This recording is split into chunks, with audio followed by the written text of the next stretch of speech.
আসসালামু আলাইকুম। আজ আমি আপনাদেরকে তাবিজ পোড়ানোর মাধ্যমে ঝগড়া লাগানো, বিচ্ছেদ, ডিভোর্স এই ধরনের কাজে একটা দিব মগা নকশা। খুবই খতরনাক। আপনি পোড়ালেই কিন্তু তাদের মধ্যে ঝগড়া বিচ্ছেদ লাগবে এবং তাদের সম্পর্ক নষ্ট হয়ে যাবে। স্বামী স্ত্রীর মধ্যে করলে ডিভোর্স হয়ে যাবে, তালাক হয়ে যাবে। আর যদি প্রেমিক প্রেমিকা বা কোনো অবৈধ সম্পর্ক করেন তাদের সম্পর্ক একদম নষ্ট, ছিন্ন ভিন্ন হয়ে যাবে আর কি।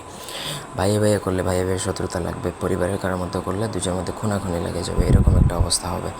সো ছোটোখাটো কোনো বিষয়ে বা অন্যায় কোনো ইন্টেনশন নিয়ে আপনি এটা প্রয়োগ করবেন না। একান্ত প্রয়োজনে আমার সাথে যোগাযোগ করতে পারেন। ব্যক্তিগত যে কোনো প্রয়োজন বা যে কোনো কাজের জন্য স্ক্রিনে দেওয়া নাম্বার আছে, সরাসরি ফোনে, হোয়াটসঅ্যাপে বা ইমোতে যোগাযোগ করে যে কোনো কাজ করাতে পারেন, দেশে বা দেশের বাইরে থেকে। আপনারা চাইলে আমাদের হোয়াটসঅ্যাপ চ্যানেলেও জয়েন করতে পারেন। স্ক্রিনে ডেসক্রিপশন বক্সে লিঙ্ক দেওয়া আছে। যাই হোক, তো স্ক্রিনে যে নকশাটা দেখতে পাচ্ছেন সেটা আপনাকে লিখতে পারবেন ভোজ পাতায় বা মাদার গাছের হলুদ পাতায় আপনি লিখে প্রয়োগ করতে পারেন।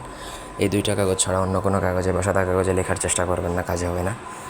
মাদার গাছের হলুদ পাতা বা ভোজ পাতার মধ্যে আপনাকে নকশাটা লিখতে পারবেন শুধুমাত্র কস্তুরি বা কেশরের কালি দ্বারা, অন্য কোনো কালি দ্বারাও লিখলে হবে না। লাল কলম দ্বারা লিখলে তো আর আগেই হবে না।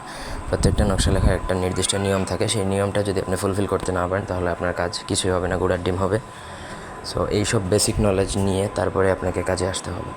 অনেকে বলে যে সাদা কাগজে লাল কলম দ্বারা লিখলে হবে কিনা। এত সহজ যদি হতো তাহলে ঘরে ঘরে কবিরাজ থাকতো। আপনাদের এই বেসিক নলেজটুকু থাকতে হবে। যদি না পারেন তাহলে কাউকে দিয়ে করাবেন, আপনার যাকে ট্রাস্ট হয়। আর আপনি যদি নিজেই করে ফেলতে চান সেক্ষেত্রে আপনাকে যেই নির্দিষ্ট নিয়ম থাকবে সেই নিয়মটা ফুলফিল করে তবে এই কাজ করতে হবে।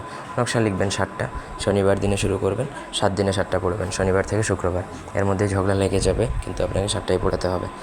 এবং নকশার নিচে যে দুজনের মধ্যে বিচ্ছেদ করবেন তাদের নাম এইভাবে লিখবেন যে অমুকের পুত্র অমুক বা অমুকের কন্যা অমুকের সাথে অমুকের পুত্র অমুকের বিচ্ছেদ হোক বা অমুকের কন্যা অমুকের বিচ্ছেদ হোক।